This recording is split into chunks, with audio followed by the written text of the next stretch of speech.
We went live for 30 minutes and gave you 2 free credit sweep crash courses. And I'm going to give it to you all over again. First, smash that subscribe if you haven't. Drop me a comment and let me know what part you don't understand or what part of this you actually really liked. And we are getting started with whom do I dispute and when, and we're going to end with the 90-day challenge where I show you how to easily build your credit using these specific 8 steps and lines so that you can go from 0 to hero in less than a year. A year sounds long, but not when removing your negative items, building your credit, and building your score. Not only that, but you're going to get access to this strategy map that shows you how in just a couple of rounds you can go after bureaus, creditors, and collectors and exactly how to do it.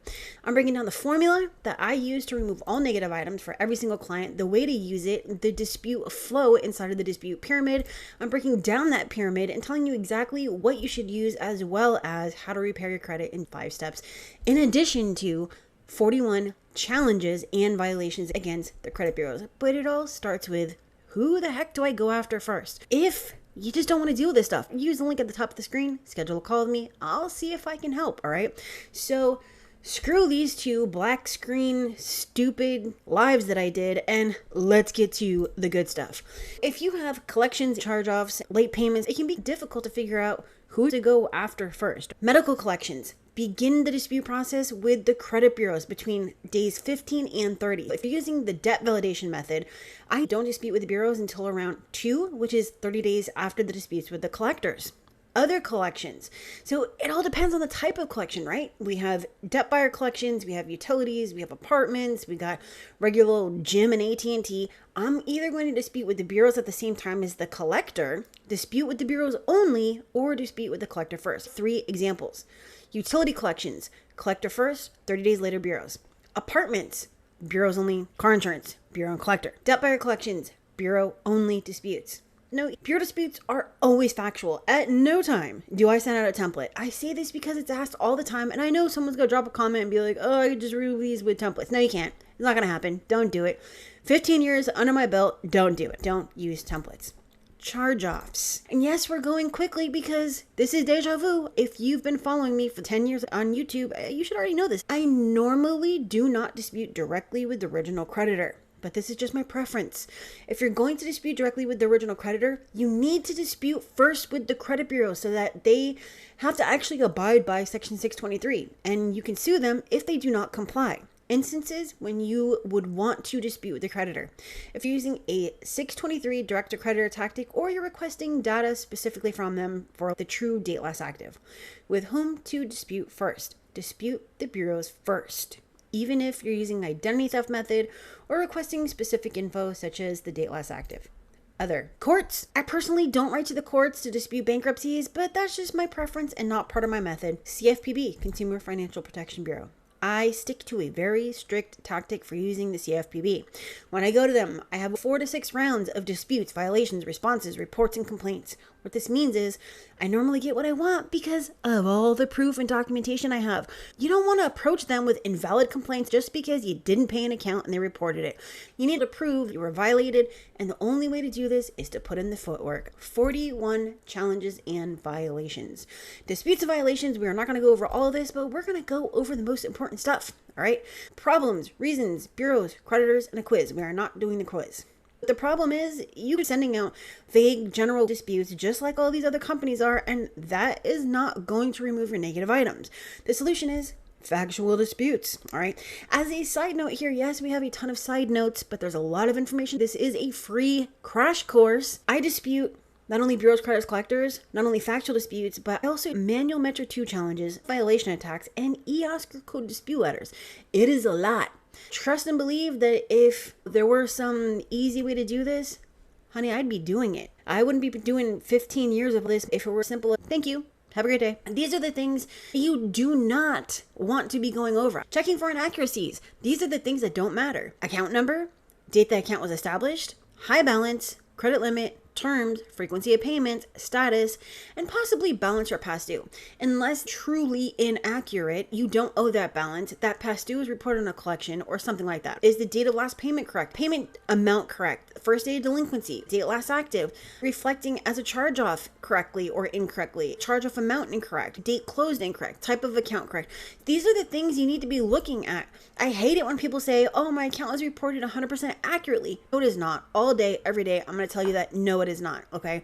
What your problem is that you are pulling your credit report from the wrong place. You're looking at identity IQ, smart credit. You're looking at privacy guard. You're going to annual credit report or whatever, and you just don't have the proper information. Proper preparation prevents poor performance, and you are not preparing for results. If you want all the information on your credit report, use my link in the description. It will give you the actual report that you should be using to dispute your negative items, okay? So that's the reason that most people get stuck. So let's keep it moving. If you don't have the information, you are not going to get the results. We have 11 violations. I'm not going to go over all the text. You can pause and read it, but willfully and recklessly reporting false info after being notified of the reporting error and failing to investigate or correct the error. This includes mixed files, inaccurate data status or last activity, inaccurate balance, inaccurate remarks, reinserting or re-reporting a previously deleted item without notifying you in writing within 5 business days of the reinsertion. They have to notify you or your attorney. This is a huge one. You would go after them using Section 6, failure to respond to a dispute within 30 days. Look, that used to be the oldest tactic in the book. It doesn't work anymore. You need to be able to prove that they received it, that they didn't respond. And now with automation, they're going to be like, hey, look, our computer says that we did respond, and I don't know what to tell you. They didn't receive it, okay? Reporting a bankruptcy longer than 10 years from the date of adjudication, and reporting a paid tax lien longer than 7 years, failing to update or report the status and or balance of account that was included in bankruptcy as discharged, failing to provide, if requested after verification, the method of verification. Pausing there real quick, all they're going to do is send you a form response that says, our method of verification was blah, blah, blah. It's not an actual method of verification. Nobody wrote that letter. It's the same thing that they send to all the millions who request method of verification. Don't bother. You can put it as like a one-liner in your dispute letter, your factual letter where you're disputing the information on the account, but don't send a method of verification letter. It's going to get you nowhere. Reporting collections or charge-offs longer than 7 years from the date of status or last activity. Now, another side note there, okay? Date last paid stipulates when the account is naturally going to fall off. If we go after date last active, that can be God knows what date, because the bureaus just make that date whatever they want. And as of 2018, they basically said that any activity is going to change the date last active. And that's not correct according to FCRA, but they do whatever they want. Failing to notate that an item on your credit report is disputed. Haven't we been going over that this whole week? Yeah, we have. Is it important? Yeah, definitely. Do they get sued all the time? Yep. Do those people win? Yep. Reporting a record of arrest or conviction longer than 7 years and failing to provide all relevant info to the data furnisher. Now we have creditors. A lot of them are the same: ignoring an investigation request, willfully and recklessly reporting false info, reporting a charged off account without reference to the data status or date last active, failing to report that an account was disputed. Yes, they also have to do that. Transferring or selling an account to another company without reporting the transfer and or a zero balance, failing to update the status or date of balance in a bankruptcy, falsely reporting ownership of an account to a non-liable consumer like your spouse, family member, withholding account data with intent to negatively affect a consumer's credit score. Okay, let's go over a very specific instance of this that happens to a ton of people, including myself. Capital One, let's just keep it at those two. They do this all the time. They are notorious for this, okay? They're doing it specifically to hurt you because they can charge you a higher interest rate. They have to have a reason to charge you the interest rate. 9 times out of 10, it's their highest interest rate available in your state or whatever, okay? That's the entire reason that they moved to Sioux Falls. Look it up online. Watch the documentary, okay? All these companies moved to Sioux Falls, or however you want to say it, because they could charge these astronomical interest rates. So let's go back to this: withholding account data with intent to negatively affect a consumer's credit score. What does that have to do with this? It has to do with the fact that they do not report the limit you actually have to contact them like 100 times to get them to update your credit report to reflect a limit, because they're going to put that the high balance is your limit. But do you run up your card every single month to like the highest to your limit? You probably don't if you're trying to build your credit. So that means that you might only be using $200 out of $3,000, but it's going to show that it's only $200. How do you think that's going to affect your credit score? It's going to hurt the hell out of it, right? Because your credit scores are made up of all these different factors, but the way that these factors affect it is with numbers. If it doesn't have the numbers to do it, it's not going to create the proper credit score. That's what you need to know about this. Failing to delete hard inquiry with no permissible purpose. If there is no firm offer of credit or insurance, generally the inquiry does not have a permissible purpose. If you didn't get the credit, you had no permissible purpose for an inquiry. Reporting a new duplicate account after receiving notice of dispute on the old account. Reporting an account with false reference or without reference to the original creditor and the account number. We're not going to go over the quiz. We're not going to go over the questions. The questions actually help you learn this information, but we are going to go to the next step, okay? So the next one is how to repair your credit in 5 steps. We're not going to go over this entire thing. If you look at the left columns, we have types of accounts, collections, charge-offs, bankruptcies, late payments. The entire purpose is to show you that the way to dispute them is using factual disputes, not templates. Top to bottom, credit repair steps, all yeses and 2 nos at the bottom. Pull your report using My Free Score Now, credit monitoring, not Smart Credit.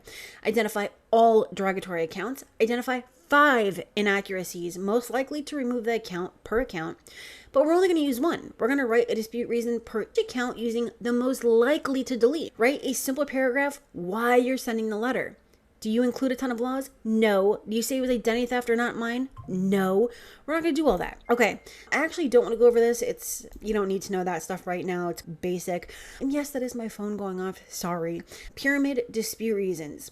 Top to bottom, things you need to know. Different dispute pyramids. This is the one that's going to show you the stuff that you are going to use. The stuff at the top is the most important. The stuff at the top is going to get your negative items off faster. Blatant inaccuracies and violations, different balances, past due, different payment history. The big bang is date last paid, monthly payment on closed account, 90 days late without prior 30 or 60 day late payments. Violation bingo, notice of dispute, date last paid reached, evolution line method. I had a whole workshop on this, all right? Violation bingo, that's where we're going after things like the notice of dispute, date last paid, re-aged. The evolution line method is where we're reusing an already used dispute reason, right? But if you're thinking you can't reuse the dispute reason, it'll come back as frivolous, you were absolutely right. But when you have changed information, like a date changed, the notice of dispute was added, etc., now you can actually use that. But keep in mind, all 3 bureaus don't do that at the same time. The dispute funnel, date last paid, notice of dispute, date last reported, to payment history, first aid, etc. That is how you should be disputing it. Let's take a look at the dispute flow, part of the dispute pyramid. Start with date last paid, go to first day delinquency, notice of dispute, date last reported, payment history inaccuracies, second date of delinquency, notice of dispute entry date, and then level 1 dispute. We can look at our success rates, level 1, level 2, 3, and level 5. We're disputing at the top, like date last paid, first day of delinquency, notice of dispute violations, we have a 60% chance of success. But down in that third level, like monthly payment on closed accounts, high balance lower than the balance, we're at 30%, and 10% is the crap that doesn't matter. Type, terms, open date, status, etc. If you need to type it out, just understand how you're disputing. This is something that you need to do so that you can see what route you're going to go with this. Let's say I'm disputing a charge-off. I'm going after on round 1, date last paid. Round 2, first day of delinquency. Round 3, notice of dispute. 4, activity after the account was closed. 5, second date of delinquency. And 6, payment history inaccuracies. Okay, so let's take a look at dispute reasons, and we're going to fill in the blanks, and then I'm also going to show you an example. Lastly, we have the strategy and the 90-day challenge. This is the formula that I use to remove every single negative item. It's the easiest formula to dispute any negative item type on your credit report, because we're just taking the information that the credit report has and adding it directly into the formula. We're telling them what we're disputing, why it's being disputed, and what we want them to do. Delete for inaccuracy, violation, because it's incorrect. Choose an element, date last paid, date last active, notice of dispute, etc. Reports as, and then you're just plugging in the facts. Include supporting information such as balances and dates. We're going to jump over into an example. delete this account for inaccuracy because the date last active is inconsistent. Experian 215, Equifax 518, and TransUnion 1021. For delete, you could say delete, remove, update, correct. This is where you're letting them know the outcome requested. If it's an account, personal information, address, inquiry, public record, etc., you're telling them the type. Number 3 is just a justifier. It's because. It allows you to explain why. Number 4 is when we're choosing the element. Date less active, paid, comment, notice of dispute, balance, late payment history, high balance, limit, open date, past due, first delinquency, etc. And then 5 is when we're plugging in those facts. That is why it's called factual-based disputes. In this example, we're using Experian and TransUnion reporting dates from the date last active. This is so simple. Another thing, what does the O stand for in Agero? It's outcome. When disputing late payments, you want to ask for the outcome to be updated to paid as agreed or never late for inaccuracy. Okay, so this is the strategy sheet. It's not going to make sense unless you actually pull this up on your screen or your phone or whatever and look at it yourself. We have 4 different rounds and we're going after 3 sets within each of bureaus, creditors, and collectors. Okay, so this is a strategy map for 2024, and it can be confusing. I will make this simple though. All you're doing is stagnating your disputes and chopping them into different. So for round 1, we're going after personal information, inquiries, first half of negative items, and second half of negative items. For the collector, we are doing validation of debt, round 1, set 1, round 1, set 2, and round 1, set 3. As you can see on creditors, remember you're disputing with the bureaus first, and so that's why you see waiting period. And then the rest of this follows like this. And then on round 3, we are using our violation log and our other tactics to go after the credit bureaus. Okay, this is the bonus. Easily building your credit using these 8 levels. If you're in the 400s, you can't get financed for air. As long as you don't have bankruptcies, you will be able to get financed for these, okay? Or not financed, credit. Step 1, self, installment loan, and secured card. Credit builder, primary and authorized user. Chime, credit builder card. Step 2, self, Open Sky, secured, credit union, installment loan. Step 3, Capital One, Credit One, unsecured, First Progress, secured. Step 4, Indigo, Discover It, both unsecured, and then a store card such as Kohl's or Walmart. Okay, so let's go to the next one. Step 5, Capital One Journey, unsecured, Capital One Platinum, unsecured, and Capital One Quicksilver, unsecured. Step 6, Mercury, Petal, and Credit One Amex, all unsecured. You want to apply for those all within, apply for one, and then 2 weeks later get the other 2. Step number 7, this is real credit. We're going after vehicle, personal loan, etc. Step number 8, that is your actual goal, whether a large personal loan or a mortgage. Ours was a mortgage, okay? So if you have questions about this, post it down in the comments. The only last thing to show is building your disputes, and that's where live automation and Stealth come into play. Stealth is an app that you just create your disputes using a form in your browser, and live automation is a tool that I created inside of Google Sheets. You can import Smart Credit and Identity IQ. Soon will be also My Free Score Now. And Stealth, there is no credit report import, but on this one you can edit in app letters and you can use quick letters.